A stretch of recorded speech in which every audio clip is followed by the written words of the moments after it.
देख रहे हैं न्यूज 18 बिहार झारखंड और मैं हूं आपके साथ लक्ष्मी। बुलेटिन की शुरुआत एक बड़ी खबर से करते हैं। सीएम हेमंत सोरेन का संथाल परगना दौरा। देखिए, सीएम के कार्यक्रम में आंशिक बदलाव हुआ है। रांची से दुमका पहुंचेंगे सीएम हेमंत सोरेन।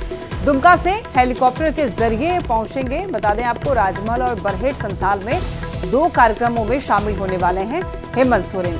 जनता को करोड़ों की सौगात देने वाले हैं। परिसंपत्ति का भी वितरण करने वाले हैं हेमंत सोरेन। ये बड़ी जानकारी तक पहुंचा रहे हैं। योजनाओं की सौगात दी जाएगी मुख्यमंत्री की तरफ से। तो दुमका से हेलीकॉप्टर के जरिए आपको बता दें सीएम हेमंत सोरेन पहुंचेंगे। रांची से दुमका पहुंचेंगे हेमंत सोरेन और हेलीकॉप्टर के जरिए राजमहल और बरहेट संथाल में 2 कार्यक्रमों में शामिल होने वाले हैं। जनता को करोड़ों की सौगात दी जाएगी। देखिए, परिसंपत्ति का भी वितरण करने वाले हैं। तो थोड़ी सी बदलाव है कार्यक्रम में। बदलाव बता दें आपको, सीएम के कार्यक्रम में आंशिक बदलाव। रांची से दुमका पहुंचेंगे हेमंत सोरेन। दुमका से हेलीकॉप्टर के जरिए पहुंचेंगे। राजमहल और बरहेट संथाल में 2 कार्यक्रमों में होंगे शामिल। भागलपुर में गंगा नदी में नहाने के दौरान बड़ा हादसा हो गया, जहां पर नहाने के दौरान 10 युवक नदी की तेज धारा में बह गए, जिनमें 6 लोगों को सुरक्षित बाहर निकाल लिया गया, जबकि 4 युवकों की डूबने से मौत हो गई। इस हादसे के बाद भी लोग सबक नहीं ले रहे हैं और लोग गहरे पानी में जाकर हादसे को न्योता दे रहे हैं। देखिए रिपोर्ट। भागलपुर में बड़ा हादसा, नदी में बह गई 10 जिंदगी, हादसे को न्योता दे रहे लोग। सावन के पहले सोमवार पर देश के लाखों श्रद्धालु गंगा में स्नान कर बाबा भोलेनाथ पर जल अर्पित करने पहुंच रहे हैं। लेकिन इस बीच भागलपुर में गंगा स्नान के दौरान 4 युवकों के पानी के तेज बहाव में डूबने से हड़कंप मच गया। घटना नवगछिया के नारायणपुर स्थित मथुरापुर जहाज घाट की है, जहां गंगा स्नान के दौरान ये हादसा हो गया।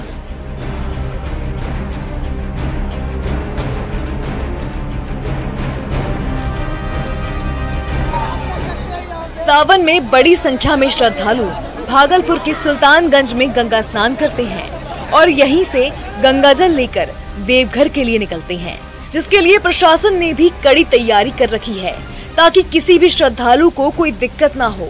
लेकिन जरा इन तस्वीरों को देखिए और खुद अनुमान लगाइए कि क्या ये मौत को दावत देने जैसा नहीं है। प्रशासन ने लोगों की सुविधा के लिए नदी में बैरिकेडिंग लगा रखी है ताकि कोई भी गहरे पानी में न जाए।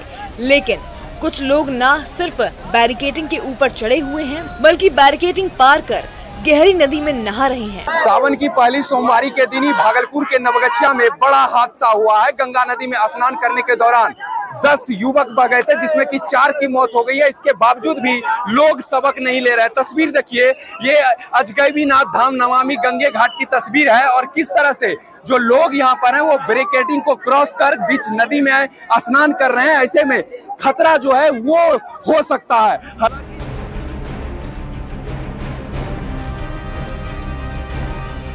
ऐसे में सवाल उठता है कि अगर किसी के साथ कोई अनहोनी होती है तो फिर उसका जिम्मेदार कौन होगा। न्यूज 18 बिहार झारखंड आपसे अपील करता है कि प्रशासन ने जो बैरिकेडिंग लगाई है उसके पार ना जाएं, नहीं करें ये गलती। बैरिकेडिंग के ऊपर ना चढ़ें, बैरिकेडिंग को पार ना करें, गहरे नदी में ना जाएं। नदी में इस वक्त पानी का स्तर काफी बढ़ गया है। पानी का बहाव भी काफी तेज है। यही वजह है कि जब युवक नदी में नहाने गए तो तेज धारा की चपेट में आ गए। इस हादसे के बाद प्रशासन ने 4 युवकों के शव बरामद कर लिए हैं, जबकि 6 लोगों को सुरक्षित बाहर निकाल लिया गया है। प्रशासन लगातार लोगों से गहरे नदी में नहीं जाने की अपील कर रहा है ताकि किसी भी तरह के खतरे से बचा जा सके। भागलपुर से विकास कुमार सिंह के साथ ब्यूरो रिपोर्ट, न्यूज 18। जुलाई के महीने में आधे हिंदुस्तान में जल तांडव मचा हुआ है। पहाड़ों में जहां जोरदार बारिश हो रही है तो वहीं मैदान में भी बारिश की चपेट में है। देखिए, शहर के शहर पानी में डूब गए हैं। कई जगहों पर बाढ़ जैसे हालात हैं। रिपोर्ट में देखिए।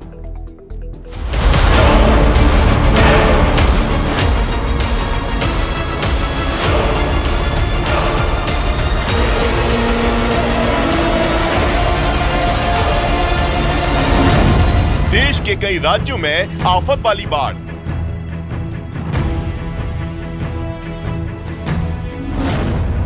से हाहाकार, डूबे शहर और गांव।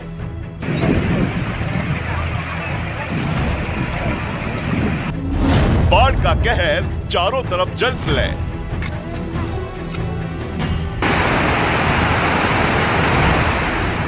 महाराष्ट्र के चंदपुर से आई ये तस्वीरें डरा देने वाली हैं। बाढ़ का कहर कुछ ऐसा बरपा कि सड़क पर सैलाब उमड़ आया और इस सैलाब के बीच जरा सी लापरवाही एक युवक की जान पर बन गई। तस्वीरों में साफ दिखा कि सड़क पानी तेज प्रवाह से बह रहा था। तभी ये युवक पानी के तेज प्रवाह के बीच दौड़ते हुए सड़क को पार करने की कोशिश करने लगा। इसी बीच ये युवक पानी में गिर गया और फिर सैलाब की चपेट में वो बहने लगा। युवक को इस कदर बहता देख आसपास मौजूद लोग परेशान हो गए। तभी वहां मौजूद एक शख्स उफनती धारा के बीच कूद गया। काफी देर तक लहरों से जंग होती रही, लेकिन अंजाम सिफर रहा। उस युवक की जान नहीं बच पाई।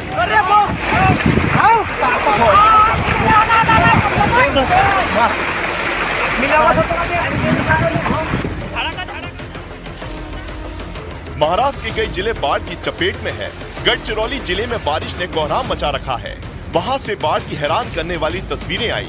गढ़चिरौली की गलियों में सैलाब बहता नजर आया, मोहल्ले डूबे नजर आए, लोगों के घरों में पानी भर गया, गृहस्थी चौपट हो गई, मकान, दुकान, कार, मोटरसाइकिल सब बाढ़ में डूबे दिखे।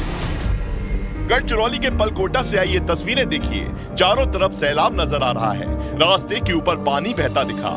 बाढ़ में गढ़चिरौली के कई रास्ते बंद हो चुके हैं।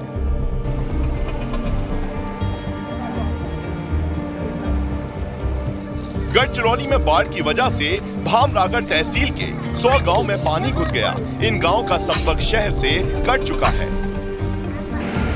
पहाड़ों पर भी हो रही बेहिसाब बारिश से उत्तराखंड में कोहराम मचा है। नदी नाले उफान पर हैं। पिथौरागढ़ में काली नदी अपने उफान पर थी। हालात ऐसे हैं कि काली नदी खतरे के निशान से ऊपर बह रही है। नदी के रौद्र रूप को देखकर प्रशासन ने नदी किनारे रहने वालों को अलर्ट कर दिया है। काली नदी का जलस्तर बढ़ने से पिथौरागढ़ में धारचूला, चोलजीबी, बलुआकोट, झूला घाट में खतरा मंडराने लगा। इस बीच केदारनाथ धाम में कुदरत का कहर बरपा है। केदारनाथ धाम में पैदल मार्ग पर बोल्डर की चपेट में आने से 3 श्रद्धालुओं की मौत हो गई। इस हादसे में एक श्रद्धालु घायल हो गया। केदारनाथ में यह हादसा पैदल मार्ग पर चिरबटिया के पास हुआ।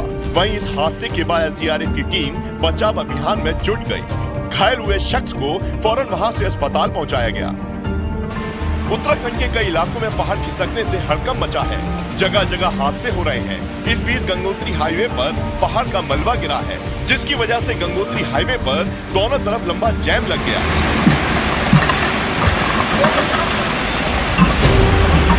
और इसी जैम में वहां से गुजर रहे कुछ कांवड़िए फंस गए थे। कई घंटे तक ये कुदरत के कहर के बीच फंसे रहे। इसकी सूचना जब प्रशासन को हुई तो इन कांवड़ियों को गंगोत्री हाईवे से सुरक्षित निकाला गया। महाराष्ट्र के नागपुर में तो झमाझम बारिश की वजह से कई इलाके जलमग्न हो गए। सड़क से लेकर लोगों के घरों में पानी भर गया। हालात इतने बिगड़ गए कि कोई घर की पहली मंजिल तो कोई छत पर शरण लेने के लिए मजबूर हो गया, क्योंकि वहां बारिश के बाद बाढ़ जैसे हालात बन गए और 100 से ज्यादा लोग अपने घरों में फंस गए, जिन्हें प्रशासन ने नाव के जरिए सुरक्षित जगह पहुंचाया। प्रशासन की कई टीमें वहां नाव लेकर पहुंची और एक-एक कर लोगों को नाव में बिठाकर वहां से निकाला। यूपी के गोरखपुर में राप्ती और घाघरा नदी अपने उफान पर है। दोनों नदियों का जलस्तर बढ़ने से गोरखपुर के 68 गांव प्रभावित हुए। गोरखपुर में ताप्ती नदी खतरे के निशान से 35 सेंटीमीटर ऊपर बह रही है। खतरे के निशान से लगभग 1 मीटर ऊपर बह रही थी। हमारे कुल 68 गांव प्रभावित हुए थे। इसमें ज़्यादातर गांव हमारे ऐसे थे जो कि उनकी आबादी के चारों तरफ पानी आने के कारण मैरून हो गए थे और आबादी के अंदर पानी कुछ ही घरों में घुसा था। किंतु वर्तमान में राप्ती नदी का जलस्तर खतरे के निशान से मात्र 35 सेंटीमीटर ऊपर है, तो अभी काफ़ी गांवों से पानी उतर भी गया है। वहीं मध्य प्रदेश के रायसेन में महज कुछ घंटे की बारिश से पूरा इलाका पानी पानी हो गया और सड़कें पानी में गायब हो गईं। इतना ही नहीं, दुकानों में भी पानी भर गया। इसके अलावा सड़क पर मोटरसाइकिलों ने तो जल समाधि ले ली। सड़क पर जल भराव की वजह से गाड़ियों की रफ्तार पर ब्रेक लग गया और लोगों को कहीं भी आने जाने के लिए कमर तक भरे पानी के बीच से गुजरने के लिए मजबूर होना पड़ा। उड़ीसा के मलका नगरी में भी बारिश की वजह से नदियों में उफान है। मूसलाधार बारिश की वजह से नदियों का जल स्तर इतना बढ़ गया कि पुल पर सैलाब बह रहा है। पानी में पुल डूबने की वजह से वहां के लोगों का बाकी हिस्सों से संपर्क टूट गया। गुजरात के गिर सोमनाथ के कई इलाकों का एक जैसा ही हाल है। भारी बारिश के बाद कई जगह बाढ़ की स्थिति बन गई है। गिर सोमनाथ के बैरावल में करीब 200 से ज्यादा लोग बाढ़ से प्रभावित हैं। यहाँ की एक हाउसिंग सोसाइटी में तो सड़क से लेकर लोगों के मकानों में पानी भर गया। लोगों के घर के किचन से लेकर बेडरूम तक हर जगह पानी ने घुसपैठ कर ली थी।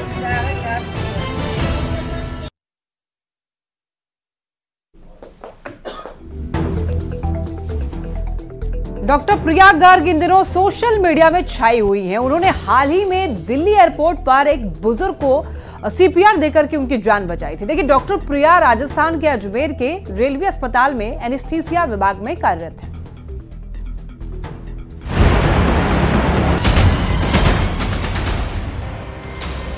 ये तस्वीरें 14 जुलाई दिल्ली एयरपोर्ट की हैं, जब डॉक्टर प्रिया गर्ग अपने पति के साथ वापस जयपुर लौट रही थी। लेकिन इस बीच एयरपोर्ट पर फूड कोर्ट एरिया में ये बुजुर्ग बेहोश होकर गिर जाते हैं। लेकिन प्रिया गर्ग की सूझबूझ और उनके सीपीआर देने के बाद बुजुर्ग शख्स की पल्स वापस आई। उनको जब हमने एग्जामिन किया तो वो बिल्कुल पल्सलेस थे, उनकी धड़कन बिल्कुल बंद हो चुकी थी, हार्ट ने काम करना बंद कर दिया था, रेस्पिरेशन बिल्कुल नहीं आ रहा था, वो बिल्कुल अनरेस्पॉन्सिव थे, अनकॉन्शियस थे। और थोड़ी ही समय में मतलब बिल्कुल विद इन सेकेंड्स वो नीला पड़ना शुरू हो गए, साइनोज रोना शुरू हो गए। तो मैंने तुरंत सीपीआर स्टार्ट कर दिया। करीबन 5 मिनट के सीपीआर के बाद में वो थोड़ा थोड़ा रेस्पॉन्सिव होना शुरू हुए, मतलब उनकी पल्स वापस हमें थोड़ी महसूस हुई। इट वॉज फीबल, बहुत धीमी थी, बहुत फीबल थी पल्स, रेगुलर नहीं थी उस टाइम तक। तो आई कंटिन्यूड सीपीआर और कुछ समय बाद में उनकी पल्स जो है वो स्टेबलाइज होना शुरू हुई। अजमेर के रेलवे हॉस्पिटल में सीनियर डीएमओ के पद पर कार्यरत प्रिया गर्ग करीब 12 साल से अजमेर में अपनी सेवाएं दे रही हैं। उनके पति रमाकांत गोयल रेडियोलॉजिस्ट हैं। डॉक्टर प्रिया गर्ग कहती हैं कि लोगों का प्यार देखकर अच्छा लग रहा है और वो चाहती हैं कि लोगों को सीपीआर के बारे में ज्यादा से ज्यादा जानकारी होनी चाहिए ताकि किसी मरीज को बचाया जा सके। इसके 2 पार्ट्स होते हैं बेसिकली, एक बेसिक लाइफ सपोर्ट, एक advance cardiac life support. Basic life support जो होता है उसमें आपको किसी उपकरण की जरूरत नहीं होती, सिर्फ और सिर्फ आपको अपने हाथों की मदद से, जैसे जो हमने वहां पे किया था वो था हैंड्स ओनली सीपीआर, जिसे हम बोलते हैं आजकल जो वर्जन है हैंड्स ओनली सीपीआर। उसमें सिर्फ और सिर्फ आपको आपके हाथों की मदद से मरीज की छाती पे दबाव बनाना होता है और ये कोई भी आम नागरिक सीख सकता है। प्रिया गर्ग के 5 मिनट के सीपीआर से एक बुजुर्ग को नई जिंदगी मिली है। बुजुर्ग की बाईपास सर्जरी होने के बाद अब उनकी हालत ठीक बताई जा रही है। आइए इस बीच आपको बताते हैं कि किन हालात में सीपीआर देकर किसी की जान बचाई जा सकती है। किसी के अचानक गिरने पर अगर उनकी सांसें रुक जाएं, बेहोश होने पर होश में लाने की कोशिश करें, अगर सांस ना ले पाए तब, एकदम सांस रुक जाने पर या सांस ना ले पाने पर, करंट लगने के बाद सीपीआर दें, दम घुटने पर या पानी में डूबने पर पानी से निकालने के बाद। डॉक्टर्स का मानना है कि सीपीआर देने से किसी भी शख्स के जीवन को बचाने की संभावनाएं कई गुना बढ़ जाती हैं। लेकिन प्रिया गर्ग ने जिस शिद्दत और जिम्मेदारी के साथ बुजुर्ग को सीपीआर दिया वो काबिले तारीफ है। जयपुर से न्यूज़ 18 के लिए महिमा जैन की रिपोर्ट। पटना के आईजीआईएमएस में नवजात बच्चों में अंधापन यानी कि रेटिनोपैथी और प्री मैच्योरिटी नाम की बीमारी के इलाज के लिए डॉक्टरों की टीम पूरी तरीके से तैयार है। जो बच्चे समय से पहले जन्म लेते हैं उनमें ये बीमारी ज्यादा पाई जा रही है। डॉक्टरों का कहना है कि अगर माता पिता सही समय पर बच्चों का इलाज करा लेते हैं तो बच्चों की आंखों की रोशनी जाने से बच सकती है। डॉक्टरों की टीम से बात की न्यूज़ 18 संवाददाता रजनीश कुमार ने। साइंस जैसे जैसे डेवलप कर रहा है बीमारियां भी बढ़ रही है, यानी प्री मैच्योर बच्चों के रेटिना में अब खराबी देखी जा रही है। ऐसे में आईजीएमएस में इसका इलाज चल रहा है और बड़ी संख्या में जो मरीज हैं उन्हें भर्ती भी किया जा रहा है। ये रेटिनोपैथी और प्रीमैच्योरिटी एक बहुत ही हाई रिस्क बीमारी है और सबसे इंपॉर्टेंट चीज़ है कि ये प्रिवेंटेबल है, कि इसको हम लोग समय रहते अगर पकड़ लेंगे तो ये बच्चों की ज़िंदगी बदल सकती है। अगर नहीं पकड़ेंगे तो बच्चे जनरली ये बायलैटरल होता है, मतलब दोनों आँखों में असर करता है, तो बच्चों का दोनों आँख खराब हो सकता है। अब एक बात आप सोचें कि एक बच्चा जो जन्म लिया है और पूरी ज़िंदगी भर, तो वो एक हमारे समाज पर कितना बड़ा उसका एक इम्पैक्ट होगा, डिसेबिलिटी का इम्पैक्ट होगा। ये जब बच्चे आएँ तो उनको जल्दी से जल्दी समुचित इलाज मिल सके, ये अपने आप में बहुत चैलेंजिंग होता है। बच्चों को भर्ती करना, उनका बैकअप क्रिएट करना निकू या पिकू के अंदर, पीडियाट्रिक आईसीयू के अंदर में। कितने % सर्जरी के बाद बच्चों में सफलता मिली है इलाज में? देखिए, सर्जरी एक तो अपने आप में बहुत चैलेंजिंग होता है। प्राइमरी स्टेज पे अगर इसको पकड़ पाए तब तो रोशनी, जो वर्किंग रोशनी है, वो बढ़ने की संभावना अच्छी खासी रहती है। ट्रीटमेंट जो है इसका मेनली होता है स्टेजिंग पे डिपेंड करता है, कौन सा स्टेज का है। डिपेंडिंग ऑन स्टेज है, हम लोग या तो लेजर करते हैं या फिर सर्जरी करते हैं, तो अकॉर्डिंगली प्लान किया जाता है। इसमें सबसे महत्वपूर्ण ये बात होती है कि काउंसलिंग करना, पेशेंट के जो भी गार्जियन आए हैं कब उन्हें फॉलोअप पे आना है। डॉक्टर अपील भी कर रहे हैं और जानकारी भी दे रहे हैं कि कैसे आपको सावधानी बरतनी है और इसके साथ साथ बीमारी का पता आप कैसे लगाएं। जाहिर है अस्पताल के तमाम जो चिकित्सक हैं ये वेल ट्रेंड हैं, एक्सपर्टाइज हैं, क्योंकि ये ट्रेनिंग ले चुके हैं और यही वजह है कि IJMS में अभी विशेष तौर पर सर्जरी की जा रही है और ऐसे जो मरीज हैं हाई रिस्क भले हैं लेकिन डॉक्टर इलाज करके सफलता प्राप्त कर रहे हैं। कैमरामैन